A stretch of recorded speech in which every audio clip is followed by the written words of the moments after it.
Uma das soluções que temos é pensar uma rotunda que possa fazer o trânsito confluir com maior celeridade. A solução seria mesmo invertermos o sentido do IC19. Tem sido um mote, um trocadilho também, em tom de brincadeira, mas sério até.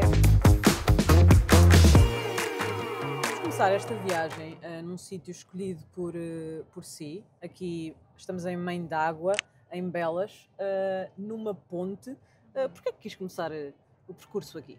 Olha, quis começar o percurso aqui por duas razões. Desde logo porque este é um dos acessos mais complicados em Belas, que em hora de ponta, seja de manhã ou ao final da tarde, é absolutamente insuportável. Para um troço de pouco mais de 1,5 km, as pessoas conseguem ficar paradas 1 hora, 1 hora e meia, o que dificulta imenso a sua dinâmica pessoal, naturalmente, mas também, acima de tudo, porque a Mãe d'Água de Belas é um património que está classificado, tem aqui uma construção romana que ligava ao aqueduto. Portanto, os romanos identificaram, exatamente, em Lisboa, os romanos identificaram aqui que existiam cerca de 50 minas de água distintas que se concentravam aqui e através daqui levavam água para Lisboa. Isto é um património lindíssimo, infelizmente não é limpo. Houve tempos em que se faziam algumas visitas aqui anuais, mas desde então Visitas nunca de mais turismo, foi é isso? visitas de turismo ou de empresas ou de grupos, mas nunca mais foi requalificado. Portanto, não sei se está a ser captado ou não, mas como podem ver está degradado, abandonado. Quem passa aqui nem imagina a importância histórica e cultural. Podia ajudar na mobilidade em Sintra, que é Podia um dos ajudar na problemas, também já vamos mobilidade, falar sim. disso mais à Uma frente. das soluções que temos é pensar uma rotunda que possa fazer o trânsito confluir com maior celeridade e com menos empate, que um cruzamento representa sempre, para que o acesso à autoestrada seja mais fácil.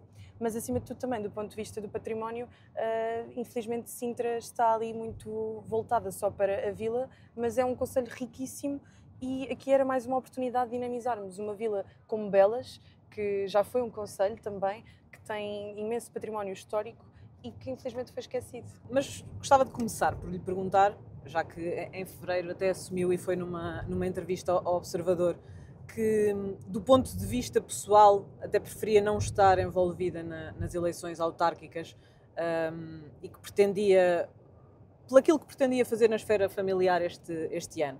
Arrepende-se dessa declaração? Não me arrependo, porque acredito que os políticos têm que ser sinceros e que as pessoas também valorizam essa franqueza. Todas as pessoas compreendem que queremos estabelecer família, queremos ter filhos, queremos dar certos passos e penso que só vem a responsabilidade que nós damos aos cargos que desempenhamos. Se é difícil ser autarca, acredito que sim, mais difícil é com um filho nos braços, mas também sei que não há de ser a primeira nem a última pessoa. E por isto também, olha, exemplo do que André Ventura faz agora com a sua candidatura presidencial, é mostrar que, independentemente dos nossos timings pessoais, estar ao serviço é estar ao serviço sem condicionantes. Mas neste momento não haveria outros desafios que fizessem mais sentido? Está feliz com esta? Já lhe chamou as Champions das autárquicas, o facto de Sintra ser as Champions das autárquicas? Não, isso está feliz com este desafio? Estou muito satisfeita com este desafio, não só pelo simbolismo que Sintra tem para o Chega, acaba por ser aqui um dos berços do partido, também porque muitas das reivindicações assentam na perfeição à realidade de Sintra, mas também por isto mesmo, sendo o segundo maior concelho do ponto de vista populacional e pelo que representa na área metropolitana de Lisboa, é ter um dos desafios mais interessantes para abraçar. Portanto, preferia não estar em autárquicas pela dimensão pessoal, foi a declaração que fiz em fevereiro, mas estando, gosto que seja um desafio que me leve mesmo a crescer, a desenvolver capacidades e a constituir equipas como a que temos hoje, que certamente vão ser úteis para os cidadãos, que é isso que é necessário. Estamos a gravar num período pós-apresentação da candidatura presidencial de André Ventura. Tem-se feito muito uma pergunta que é: e se ganhar? E se ganhar aqui em Sintra, como é que vai ser? Se ganhar André Ventura? Não, se ganhar Rita Matias aqui em Sintra. Se ganhar Rita Matias em Sintra vai ser extraordinário. Tomar posse neste concelho com a equipa que trago comigo, estava a fazer esta ponte, porque as pessoas olham e pensam: 26 anos, tem tanto para viver, ainda está a construir a sua própria família. mas penso que idade, por um lado, não é sinónimo de qualidade. Aliás, temos visto, se calhar Basílio Horta é um dos autarcas mais idosos do país, mas que também não teve qualquer tipo de ação no Conselho ao longo dos últimos anos. Mas não percebe as críticas que lhe são apontadas, no sentido de não ter experiência autárquica, não tanto pela idade? Percebo as críticas porque as pessoas são exigentes e é bom que o sejam. É pena que muitas das vezes essa exigência não se tenha aplicado ao longo das últimas décadas. Por acaso, ao nível da minha formação individual, quando me licenciei em Ciência Política, escolhi uma especialização em Políticas Públicas precisamente na gestão autárquica, mas foi mera coincidência, nunca me imaginei a enfrentar este desafio, mas para lá das competências do Presidente e do candidato número 1, são as competências da equipa e, neste sentido, rodeei-me de pessoas altamente qualificadas e capacitadas, empresários, gestores, pessoas com experiência no urbanismo de Sintra, que é um dos principais desafios que o Conselho enfrenta. E por Tem equipa de cria ou ficou alguém pelo caminho que gostava de ter convidado? Eu acho que ficam sempre pessoas pelo caminho, seja pelas circunstâncias pessoais, como eu dizia, muitas das vezes as pessoas não olham estes momentos como um serviço abnegado, têm as suas questões legítimas, atenção, e dar a cara pelo Chega é difícil, disse-o várias vezes e continuo a reafirmar, há muitas consequências. Isso ainda é uma realidade sentida dentro do partido?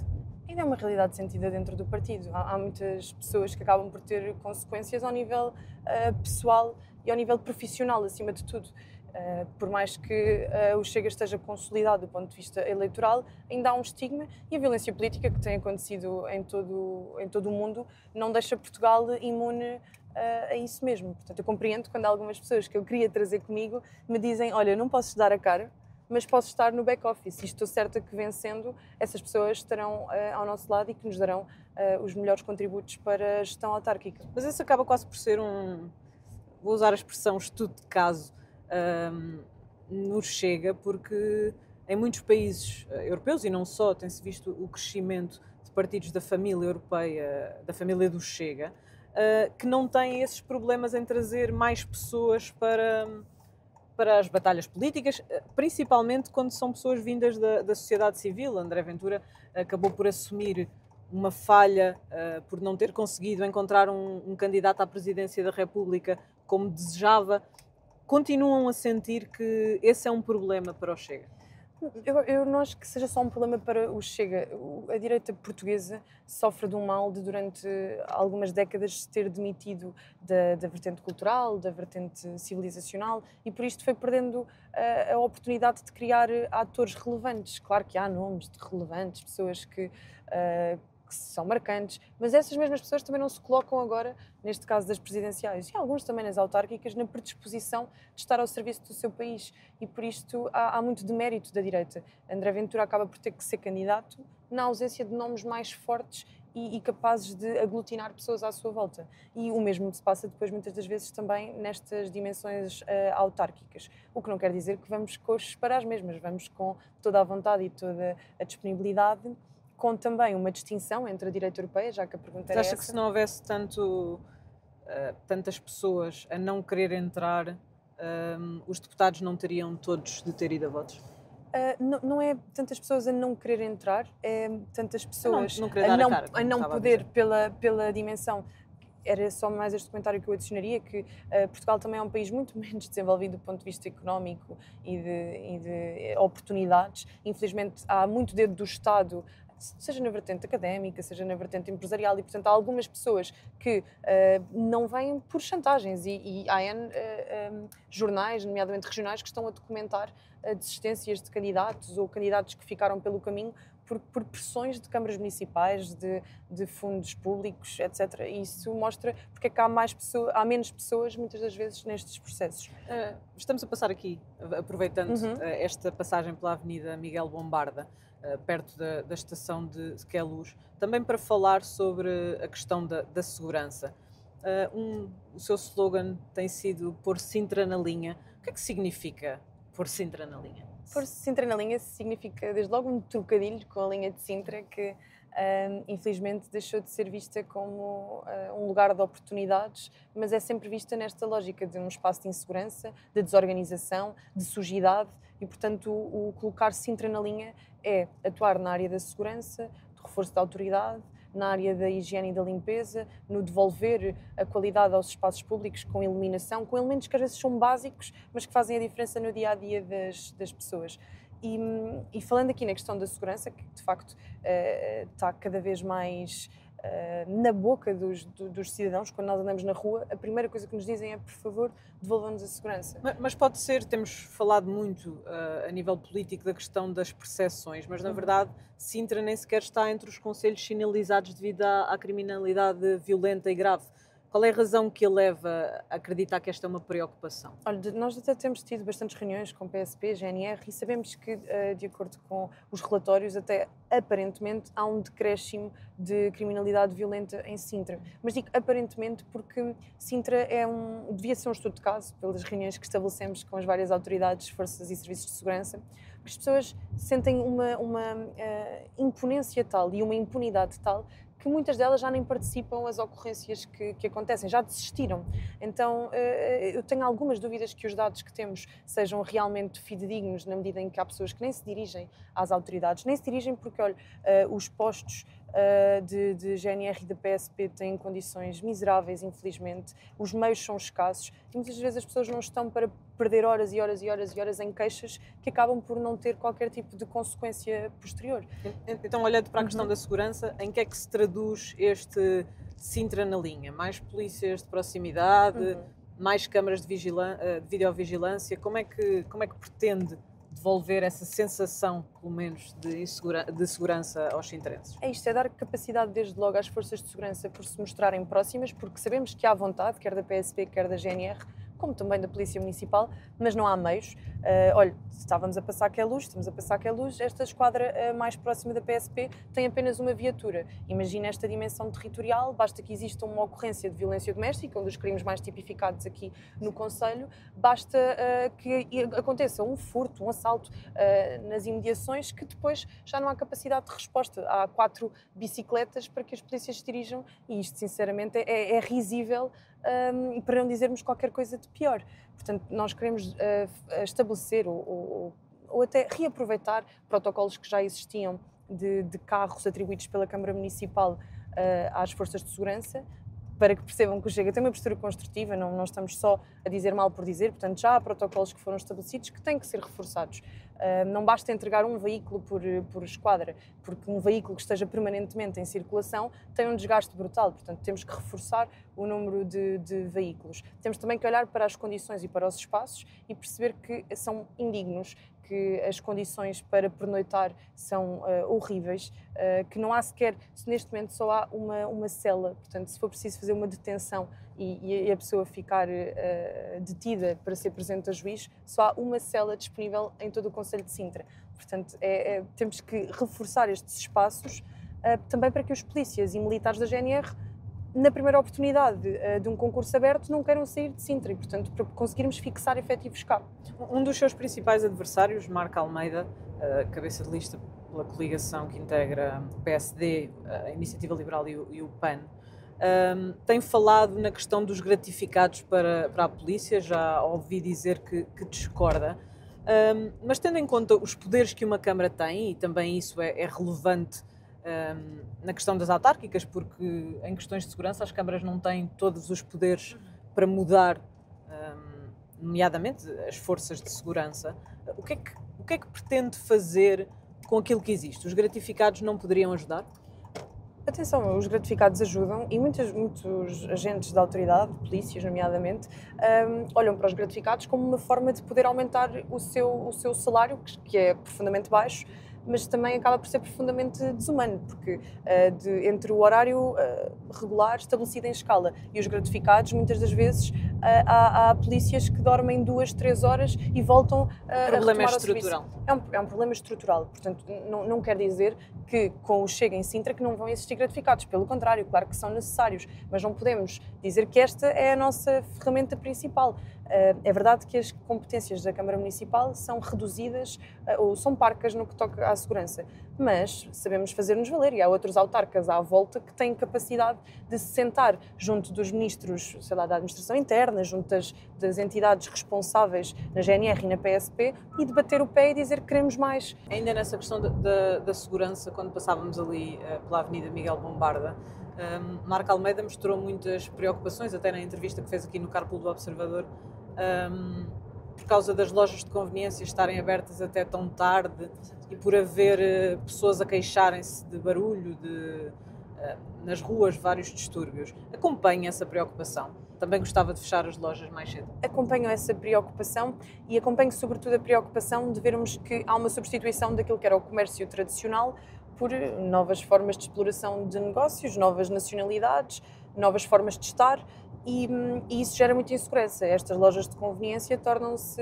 espaços para bebida noturna tardia, isto começou desde o período da pandemia, com aglomerados em avenidas, nomeadamente a Avenida Miguel Bombarda, com iluminação escassa, com frequentemente luzes apagadas e as pessoas deixam de sair à rua com este receio. Por outro lado, aquilo que ainda é o comércio português, os pequenos cafés que ainda se vão mantendo, as pequenas mercearias, fecham mais cedo com receio dos aglomerados que se estabelecem. Portanto, a que horas é que as lojas de conveniência deviam fechar?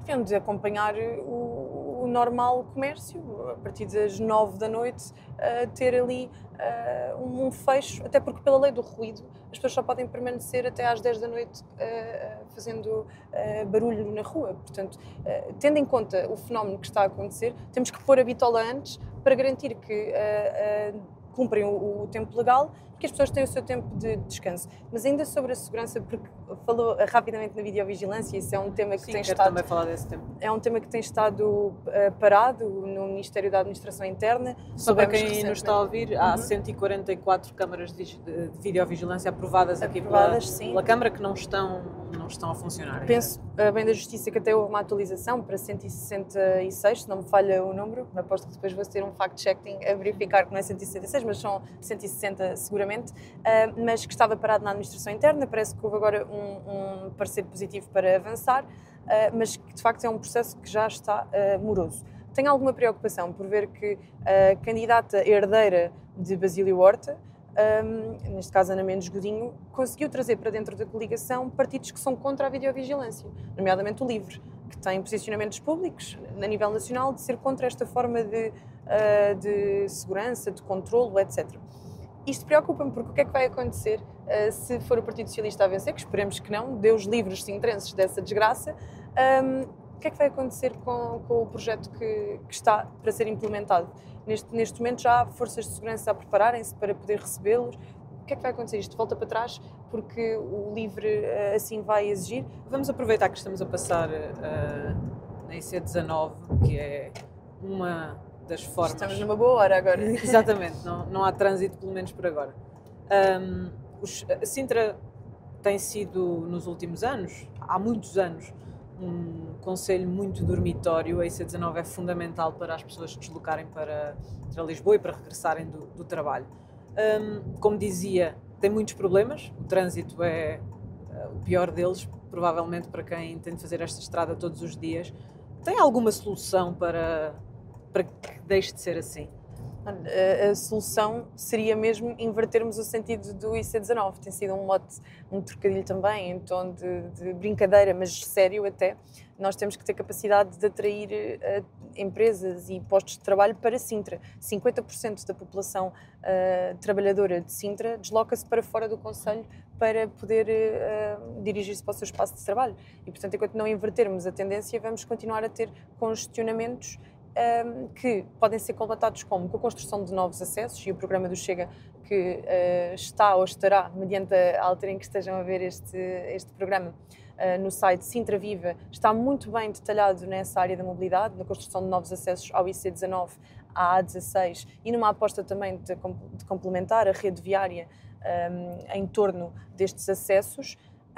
Mas passa também por olharmos para os transportes públicos e não ficarmos aquém de alguns projetos que estão a unir Cascais, Oeiras e que por agora passam à margem de Sintra, porque Basílio Horta assim entendeu, não quis trazer a si o que é conhecido como o SATU, como o BRT, que que poderia também dar uma resposta distinta na mobilidade, mas também queremos apostar porque a oferta pública de transportes é insuficiente e porque muitas pessoas procuram o carro porque não querem estar na confusão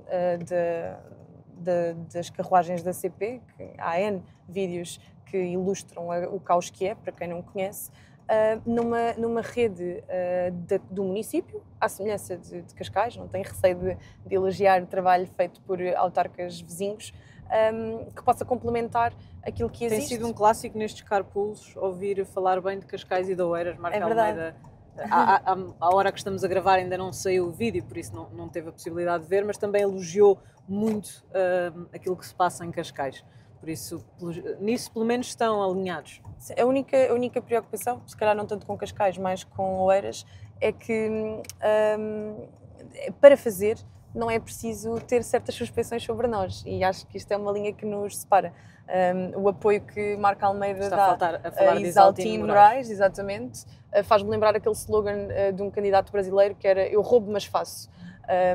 Não quero estar a trazer suspeições, é alguém que já esteve preso por corrupção e é lamentável que haja esta percepção de que para fazer os concelhos dinamizar podemos também ter benefícios pessoais. Vamos voltar a essa questão da mobilidade, que há várias coisas para falar aí, mas estamos na Serra das Minas, um dos bairros mais conhecidos aqui em Sintra, e gostava de falar do tema da habitação. Uma das propostas que tem sido mais discutida é da sua adversária do PS, Ana Mendes Godinho, das 10.000 casas prometidas para este mandato. Considera o número irrealista?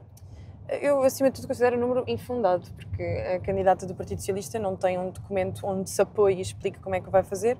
Faz uns vídeos para o TikTok. Aliás, eu acho que estes candidatos têm sido muito curiosos. O Marco Almeida tenta adotar o léxico do Chega para, eventualmente, seduzir o eleitorado que o Chega aqui tem. Acha que está à procura do eleitorado que o Chega teve? Até porque o Chega venceu nas legislativas. Naturalmente que sim, tenta engrossar a voz, só que as pessoas notam sempre quando é que é original e quando é que é sincero e quando é que é um pouco mais forçado. Já a Ana Mendes Godinho tem feito uma grande aposta nos vídeos, mas depois falta assim concretizar, explicar como é que vai abolir as portagens na Acho que toda a gente está a tentar imitar, ou pelo menos a estratégia do Chega. Não digo ao Chega, estratégia sim, política do Chega. Sim, parece-me que sim, porque de facto também é um estudo de caso. O Chega tem sido bem sucedido na sua estratégia, um pouco contra tudo e contra todos, mas que os resultados estão à vista. Não percebo como é que a candidata vai construir mais casas, mas sei que de facto é preciso mais construção para dar resposta aos desafios de habitação em Sintra. E sei que os projetos na área da habitação não são a 4 anos, são talvez a 12,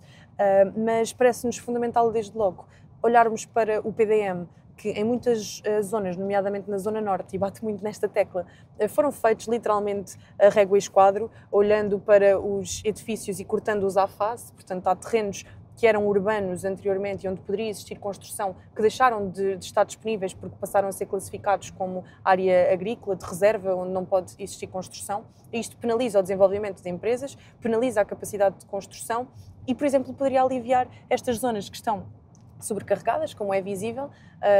Parece que não há margem para crescer aqui, apesar de existirem cerca de 1.800 hectares disponíveis em Sintra para construção, e isto também tem um peso na área urbana. A verdade é que era muito mais interessante equilibrarmos o concelho e dinamizarmos aquelas regiões onde é possível construir e comprar terrenos de forma mais acessível. Mas em termos de ambição, já percebi que os 10.000 não são realistas na sua visão. Qual é que é a ambição do Chega em termos de construção de casas novas? O Chega quer Há disponibilizar... 4 anos, não é? Porque falava bem que é difícil fazer... Normalmente estas propostas são feitas para um mandato, mas em termos autárquicos então é muito difícil nesses 4 anos cumprir este tipo de números. Mas o Chega quer olhar para o problema de raiz. O problema de raiz é a burocracia, é a dificuldade de ter respostas, e por isso nós queremos pegar até em algumas ferramentas que já existem municipais, a plataforma SIG, onde as pessoas conseguem consultar o PDM e conseguem consultar onde é que são as áreas de atividade económica e ter algum tipo de informação. E queremos concentrar isso tudo numa nova plataforma com inteligência artificial, também para cumprir as metas de digitalização que até 2027 requerem que os municípios estejam atualizados a este nível. E com base em inteligência artificial ter uma forma de processamento mais célere das candidaturas. Mas em termos de números, não vão arriscar um número de construção? Não, porque mais do que chutar números para a frente, parece-me que o compromisso tem que ser vamos solucionar aquilo que está a impedir a construção. Mas também, e queria dizer isto que me parece inovador e que não ouvi nenhum outro candidato dizer, queremos apoiar construções mais céleres, como disponibilizando um catálogo de terrenos disponíveis para construção e de modelos de construção já pré-definidos, seja para moradia, seja para prédios. Portanto, queremos que exista uma arquitetura da Câmara Municipal que disponibilize imediatamente. Eu sou jovem, quero casar, quero ir viver para São João das Lampas e a Câmara Municipal diz-me, olha, São João das Lampas são estes terrenos que estão disponíveis e se quiser tem este modelo de moradia T1, T2, T3, que acaba por poupar imensos recursos, porque é caríssimo pedir Mas isso projetos. São projetos privados, não é? Em termos de habitação pública, não há um número fixado, pelo menos. A habitação pública que o Chega tem falado, os compromissos que vamos ter é de olhar para as profissões nobres e críticas do Conselho, que são médicos, são polícias, bombeiros, e as próximas construções para nós serão para priorizar estas profissões e garantir que aqui se estabelecem, por exemplo. Acha que a prioridade deve estar na reabilitação de devolutos e não na construção nova? Pode passar também pela reabilitação de devolutos e há imenso património municipal que está parado e que poderia ser de facto requalificado para dar resposta a estas profissões, como eu dizia, em primeiro lugar. E depois também não temos medo de dizer que queremos olhar para os regulamentos municipais, queremos olhar para o incumprimento e sabemos que há milhões de euros em dívidas de pagamentos de rendas à Câmara. Não percebemos como é que isto acontece. Há pessoas que têm rendas de 1 euro, 1,5 €, 5 euros. Não percebemos como é que conseguem não cumprir o pagamento da renda, mas depois conseguem ter demonstrações de riqueza, conseguem ter carros luxuosos à porta. Nós temos sugestões de como é que isto acontece. Quem vive em casas municipais e não paga renda deve ser expulso. Exatamente, porque tem que existir um compromisso. Nós somos humanistas, nós queremos ter respostas sociais, mas também tem que existir um compromisso. Se a comunidade dá algo a alguém, essa pessoa tem que estar disponível para dar qualquer coisa de volta. E como eu lhe dizia, se há capacidade de ter um telemóvel caro e um carro caro parado à porta, também há capacidade de pagar rendas, como nós já vimos e já divulgámos, muitas vezes são de 5, 6, 7, mas 10, primeiro 15 deve euros. ser feito um plano de pagamento, ou há pessoas que têm essa demonstração de riqueza a que se referia, a quem não deve ser dada essa possibilidade? Nós pegamos nos processos, estes processos já são antigos, a quem por consecutivamente permaneceu nesta situação de prevaricação, já não tem mais oportunidades a ser dadas. É sempre a mesma conversa de piedade para com os mesmos de sempre, de pessoas que não tiveram um mínimo de piedade. Portanto, a partir de outubro, queremos ter uma nova página. Não quer dizer que em situações pontuais onde de facto exista uma dificuldade evidenciada, que essas pessoas não estejam naturalmente enquadradas em respostas que vamos continuar a manter. Já agora, só para terminar este ponto, se existir habitação ilegal enquanto for Presidente da Câmara é para demolir? É para demolir e sinceramente vamos exigir à Polícia Municipal que esteja muito atenta aos novos aglomerados que estão a existir nas habitações. Nós queremos olhar para o regulamento urbanístico municipal e queremos restabelecer a limitação máxima nas habitações, porque infelizmente tem-se multiplicado garagens que estão a ser reconvertidas para habitação, tem-se multiplicado o número de lojas que durante o dia são lojas e à noite funcionam em sistema de cama quente. E enquanto não colocarmos um fim a isto e não mostrarmos que estamos a combater estes flagelos sociais, continuamos a atrair este tipo de situações. Portanto, tem que existir uma demonstração de força por parte do município para desconvidar este tipo de máfias e de entidades a operarem no Concelho de Sintra. Estamos a passar aqui na Tapada das Mercês, também quis passar neste ponto. Há várias questões que gostava de abordar aqui, mas vamos começar por umas declarações, porque novamente um dos seus adversários, neste caso Marco Almeida, disse que este é um dos sítios onde há mais regabof, onde há muitas casas... Vê a linguagem? Regabof.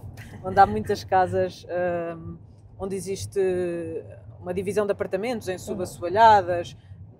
Ele fez essas críticas, não sei se foi por isso que quis passar aqui. Qual é que é o problema da Tapada das Mercês e como é que pode ser resolvido?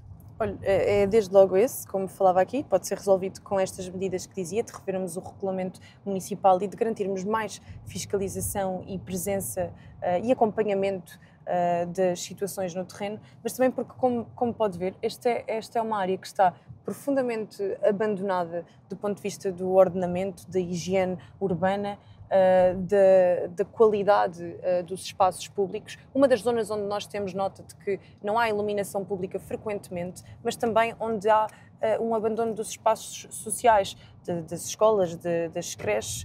E, por outro lado, um exemplo daquilo que foi um crescimento desregulado, sem qualquer tipo de proposta estrutural do município para o espaço, e portanto chegamos a uma situação como esta que estamos a ver e que creio que está a ser filmada, em que não é agradável aos olhos do cidadão, mas também não é seguro, e as pessoas dizem que não se sentem seguras nestes espaços. Aqui na Tapada das Mercês houve uma polémica por causa da construção da mesquita. Na altura até havia uma publicação de André Ventura que dizia que o PRR queria pagar essa construção.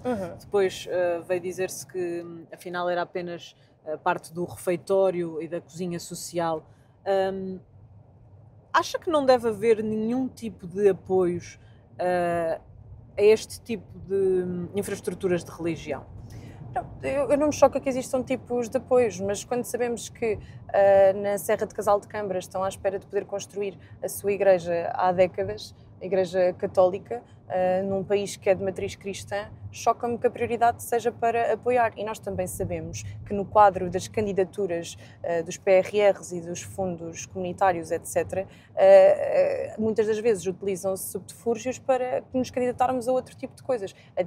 A construção do refeitório é uma forma de requalificação e de expansão do espaço que ali mas já fosse existe. De uma igreja católica ou para uma associação apoiada pela Igreja Católica, já deveria haver esse fundo? Eu sou sincera, eu não tenho problema de dizer que priorizaria e que priorizarei sempre igrejas católicas e cristãs, porque há uma matriz comum. E também por outra questão, é que nós sabemos que o fundamentalismo islâmico e que o radicalismo têm estado a aumentar por toda a Europa. Portanto, parece-me estranho que, enquanto que as nossas igrejas estão a ser atacadas por toda a Europa, a prioridade seja construir mesquitas. É um sinal contraditório. Nós devíamos estar a dizer que queremos que as pessoas se integrem e adaptem à nossa cultura. Nós não queremos ver mais mulheres a desfilar de hijabs e de lenços por Sintra, pela Amadora, por Loures. Nós queremos ver menos mulheres. Nós queremos ver menos mulheres cobertas, menos mulheres que são impedidas de estudar. Mas o problema do Chega não é com os imigrantes ilegais? É com os imigrantes ilegais, mas também se essas pessoas estiverem legais não têm direito de andar vestidas como a religião delas se lhes permite? Ou... Faz-me muita confusão que uma religião imponha uma limitação dos traços femininos, porque isso é escândalo e porque isso é, não sei, motivo de pecado ou de pudor, aquilo que leva uma mulher a sentir que tem que se cobrir, mas também pelo símbolo de repressão que isso significa. E até lamento que não sejamos mais acompanhados, porque sabemos que em muitos países onde o fundamentalismo islâmico se implementa, começa por ser um hijab, acaba por ser uma mulher coberta dos pés à cabeça sem poder mostrar sequer os seus olhos. E por isto há um sinal político que tem que ser dado quando vemos tudo isso, todo este radicalismo avançar pelo Ocidente. Eu vi imagens de França, aconteceu a uma candidata do Seixal algo idêntico, que é cobrir aquilo que são publicidades, aquilo que são imagens de mulheres no espaço público, desenhar-lhes, feito por próprias mulheres, desenhar-lhes hijabs e tapar-lhes, deixar só o rosto coberto. Há uma candidata do Chega, no Seixal, que teve exatamente o mesmo grafite, ficando apenas com os olhos à vista. Isto, sinceramente, parece-me uma ameaça, parece-me uma provocação, e por isto é que, quando tudo isto avança sobre o nosso território, nós temos que dar sinais de que não vamos permitir esse avanço. construir mesquitas é o sinal contrário. Deixe-me só dar conta que quero continuar neste tema, mas deixe-me só dar conta que passamos a estação de Meio Martins e que também vamos falar de mobilidade, mas só mais uma ou duas perguntas sobre o que estávamos a falar. Sugeriu o programa que chamou Regresso Feliz. Que tipo de imigrantes é que estariam incluídos? Para explicar às pessoas, primeiro, o que é que quereria com esse programa e depois que imigrantes é que estariam incluídos? Estarão incluídos todos os imigrantes ilegais que terão chegado através de máfias e de forma enganosa, porque há muitas pessoas que aqui chegam e se estabelecem ao engano, mas também estarão disponíveis apoios para todos os outros que queiram regressar ao seu país. Todos os outros que estão, por exemplo, a solicitar o reagrupamento familiar. Nós somos muito comprometidos com o valor da família e estamos totalmente disponíveis para apoiá-los no seu reagrupamento na sua terra de origem. Ou seja, portanto, só estão disponíveis para apoiar a família se essas pessoas quiserem regressar ao seu país de origem, se quiserem começar a fazê-la cá ou juntá-la cá, a ideia não é a mesma. Então, a questão é só que as pessoas têm que compreender como é que uma pessoa se consegue restabelecer e estabelecer em família num território que está saturado, que está cheio, que não tem margem para acolher com qualidade. Dirão, mas há não sei quantos hectares disponíveis para construção. Mas quem chega também não chega demonstrando capacidade de se estabelecer dessa forma. Quem chega não chega garantindo que está capaz de recorrer aos serviços de saúde privado, de recorrer à escola privada. Não, chega esperando ter esse tipo de respostas para si do ponto de vista público. Olha, pensemos no caso das creches. Neste momento, Sintra é o concelho onde há mais falta de vagas nas creches. Como é que nós podemos continuar a atrair jovens em idade fértil que vêm e que até se reproduzem bastante mais do que os portugueses e dizer-lhes que têm espaço e que têm capacidade de se estabelecer? Haver mais soluções de creches, de saúde, de habitação não será a sua prioridade? Será a prioridade. A questão para os sintrenses, não para quem vem de fora? Para os sintrenses, mas também com uma questão que é evidente. Não se constrói uma creche, não se garantem mais profissionais de saúde nos centros de saúde e no hospital, não se criam respostas públicas do dia para a noite. Tudo demora algum tempo. Sintra já tem 25% de população imigrante. Qual é que é o limite? Não sei, pergunto-lhe assim, há um limite? Eu acredito que há um limite evidente.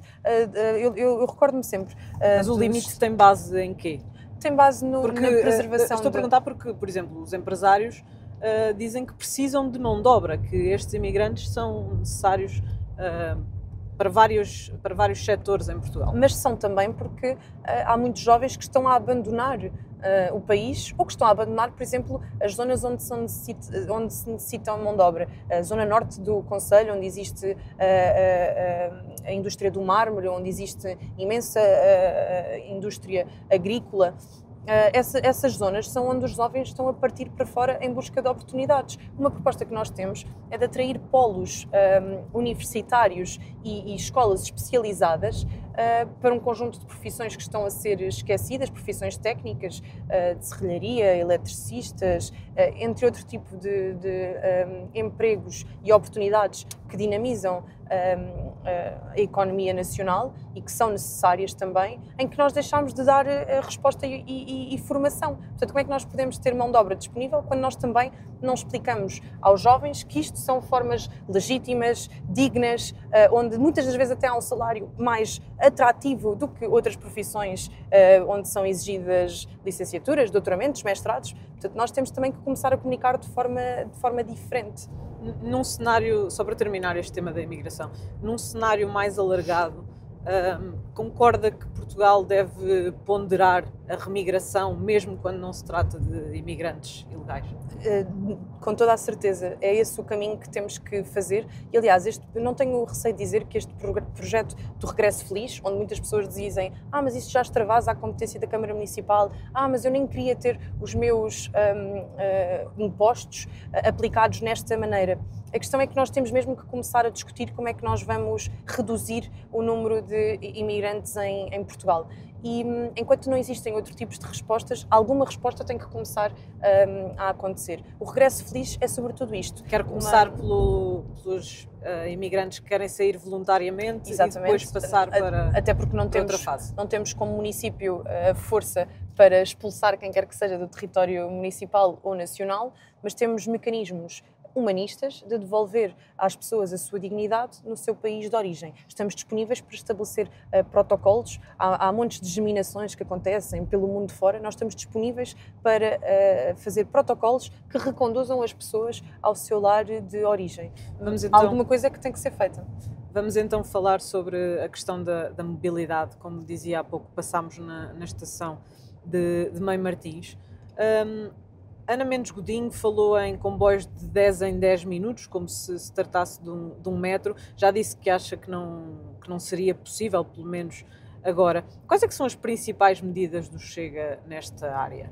Já agora, porque passámos pela estação de Mãe Martins, dizer que sugeri esse ponto, porque é uma das estações que tem mais utentes a nível europeu e que não tem requalificação há mais de 30 anos. Nós até deveríamos estar a fazer esta experiência às 10 da noite para perceber o que é que acontece a um trabalhador, uma trabalhadora, andar a pé, se calhar. A andar a pé pelo túnel, exatamente, de comboio também era interessante, mas a sair do comboio e ter que atravessar um túnel que não tem iluminação, que não tem higiene e que, acima de tudo, tem frequentemente grupos associados à criminalidade juvenil que tornam aquele espaço inseguro e tornam aquele espaço os antípodas do que é ter Sintra na linha. E por isto é que sugerimos este ponto de referência. Mas para dinamizar a mobilidade, creio que era a pergunta, sim, ao nível dos comboios, uma vez mais não percebo como é que Ana Mendes Godinho pode propor o impossível.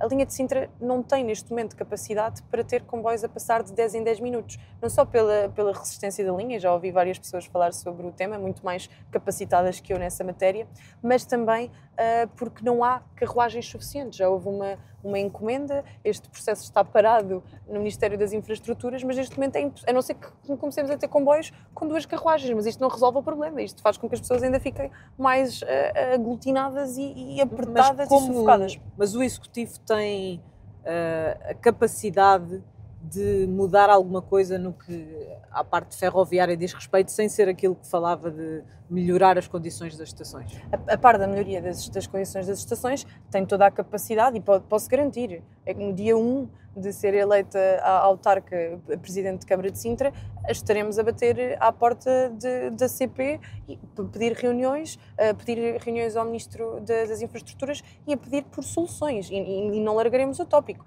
Agora, parece-me irresponsável comprometermos-nos com X quando não sabemos como é que conseguimos garantir isso. Mas isso é a estratégia política da candidata que está desesperada por ser dissociada de Basílio Horta e da herança pesada que traz consigo. O que nós queremos apostar, como eu dizia, é, a par disto, criar redes alternativas de transporte municipal que possam aliviar a linha e dar resposta. E também queremos trazer para cima da discussão um tema que já não se fala há muito tempo, que é a expansão do metro até Sintra. Sabemos que o metro neste momento já para na Amadora, era muito fácil tentar puxar, trazer investimento eventualmente para Queluz, ou sem querer estar agora a definir um sítio em particular, porque há estudos que têm que ser feitos, mas a Amadora é o concelho vizinho, portanto se o metro já para na Amadora, rapidamente poderíamos trazer e tentar desmobilizar da linha de Sintra em si. A ideia de haver transportes públicos gratuitos faz algum sentido ou pensa nela a longo prazo? Penso, aliás, neste projeto que lhe dizia, de um serviço de autocarros municipais, há grupos que estão destinados para a gratuidade ou para um valor mais acessível. São eles os jovens estudantes e também os idosos. Só para fechar aqui a questão da mobilidade, porque estamos a chegar aqui ao centro da vila, Ana Mendes Godinho tem como uma das suas principais propostas o fim das portagens na A16, exatamente. É uma das bandeiras do Chega a nível nacional. Acompanha esta proposta? O Chega traz esta proposta, já trouxe à Assembleia da República. A Ana Mendes Godinho, à data, é que não acompanhou. O que não percebo é como é que a Ana Mendes Godinho faz a proposta, fala em valores, discute-se entre 18 milhões a 25 milhões que vão onerar um município, mas depois não faz o estudo e o trabalho de casa de ir reunir com as entidades. Depois o Chega foi reunir com as entidades, nomeadamente quem explora e quem tem a concessão da A16, e nós sabemos que até há disponibilidade para que o custo não seja imputado ao município, porque neste momento o acordo que existe entre as infraestruturas de Portugal e a Ascendi nem é um acordo pelo valor da portagem em si, é pelo número de carros que circulam. E, portanto, como devem imaginar, a empresa até tem todo o interesse que circulem mais carros pela autoestrada. Estamos aqui no coração de Sintra, a passar pela estação, um dos pontos onde muitos turistas chegam aqui. Há também, além de haver desigualdades, como já falámos ao longo da nossa conversa, também há um turismo de luxo em Sintra. Há alguma forma de gerir estes problemas sociais que existem e aproveitar o turismo de luxo para colocar dinheiro nesses problemas sociais? Ou como é que pode ser resolvido o problema do turismo? O problema do turismo é que já nem se pode falar em turismo de luxo em Sintra. Cada vez mais também decresce a qualidade do turismo e do investimento que o turista faz, dada a confusão e o caos que se instalou. Nós temos que ter medidas sérias, desde logo limitar o acesso à vila em certos períodos, criar mais Como é que essa limitação poderia ser feita em termos de horário, de dias? Sim, portanto, durante os horários de maior movimentação, garantir que a circulação é feita pelos proprietários e, portanto, moradores, pelos comerciantes e pelos veículos autorizados para operar. Vamos mesmo fiscalizar os TVDEs, os animadores turísticos, porque têm pago o justo pelo pecador. Há muito boa gente a querer mostrar o melhor que Sintra tem e há muita gente a aproveitar-se do potencial da vila e a degradar completamente. Deve ser posto um travão aos operadores turísticos? Não a todos, mas aos maus operadores, àqueles que nem sequer estão registados para o efeito e que continuam a agir como máfias criminosas. Outra questão que nós queremos fazer é dar alternativas ao transporte individual. Nós queremos que existam shuttles que possam trazer, por exemplo, da Portela ou do Ramalhão, portanto, áreas a definir, turistas que se possam deslocar e que depois esses shuttles façam as rotas principais daquilo que os turistas querem ver, o Palácio da Pena, o centro da vila, etc. Portanto, que existam já rotas pré-definidas para que o turista não tenha que também preocupar-se em parquear o seu carro, em desistir, em aumentar também a confusão de trânsito na vila. A par disto também, parece-nos fundamental, é um ponto que não é sexy, que mais nenhum candidato tem coragem de dizer e alguns até ridicularizam. O turismo em Sintra, na vila, está a saturar o património, seja o património natural, seja o património que está classificado pela Unesco. Nós não podemos continuar a ter 1,5 milhão de pessoas a visitar a Quinta da Regaleira, nomeadamente o Poço Iniciático, que pela sua construção, mais dia menos dia podemos ter ali o património em risco e há algum tipo de acidente que não vamos querer ter como marca de Sintra. E, portanto, há outras formas de explorar o espaço, de fazer visitas virtuais ao poço, limitar com números clausos o número de pessoas que podem aceder, para garantir que há segurança, mas também... Ouvia falar de dias em que os espaços estivessem fechados, por exemplo. Sim, a proposta do Chega é a proposta que já existe em vários museus a nível nacional, em vários museus a nível internacional, que à segunda-feira os museus possam estar fechados, os espaços possam estar fechados para a normal manutenção, para a normal requalificação do espaço, mas também para apostarmos noutros pontos do concelho. Estamos a ver aqui Colares, temos a Praia das Maçãs, temos Belas, começámos na Mãe d'Água, mas podíamos ter falado na vila em si. Estamos quase a chegar à Câmara Municipal. O Chega venceu aqui em Sintra. Os resultados, obviamente, das eleições autárquicas não são um espelho das eleições legislativas, mas com o resultado com que parte para estas eleições, não sair vitoriosa será considerado uma derrota? Eu creio que qualquer resultado que o Chega tenha nestas eleições são de vitória. Repare que nós temos estado contra tudo e contra todos, até ao nível da campanha, das eleições.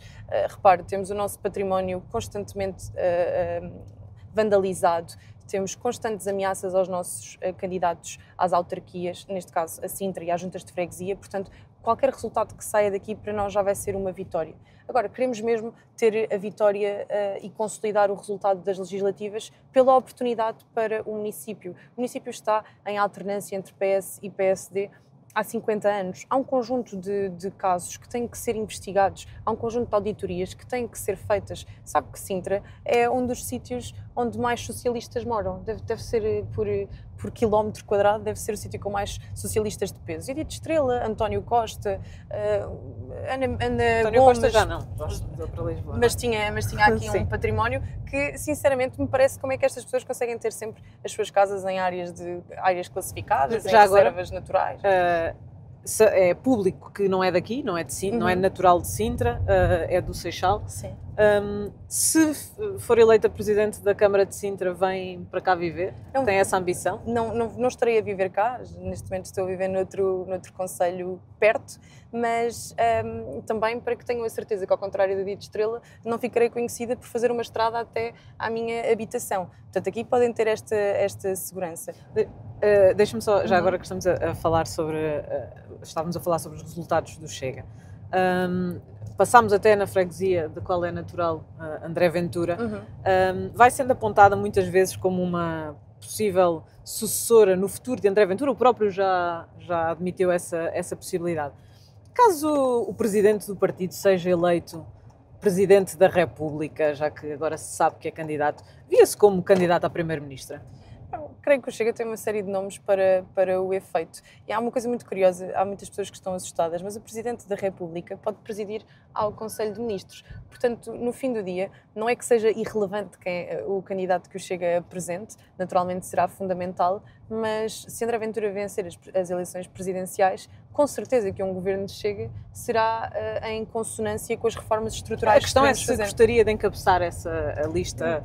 Eu gostaria de encabeçar a lista à Câmara de Sintra. Agora o meu foco, o seu foco. E será certamente uma experiência de enriquecimento pessoal, enriquecimento do ponto de vista das experiências, para que não me confundam com outros autarcas. Estamos mesmo a terminar, acabámos de passar a Câmara Municipal de Sintra, onde quer estar nos próximos 4 anos. Marco Almeida já disse que não tem linhas vermelhas. Aceitaria ser vereadora com pelouro caso a coligação encabeçada pelo PSD vencesse? Eu não coloco outro cenário que não uma vitória, e uma vitória por maioria. É muito cedo para se falar em acordos e também um aviso para dentro do Chega e para fora. A lógica da bolha política de Sintra, de trocas de favores, de promessas de cargos nas administrações A, B, C ou D, não cola comigo e não cola com a equipa que trago. Portanto, mas caso vença, está disponível para dialogar com todos? Com todos, naturalmente que não.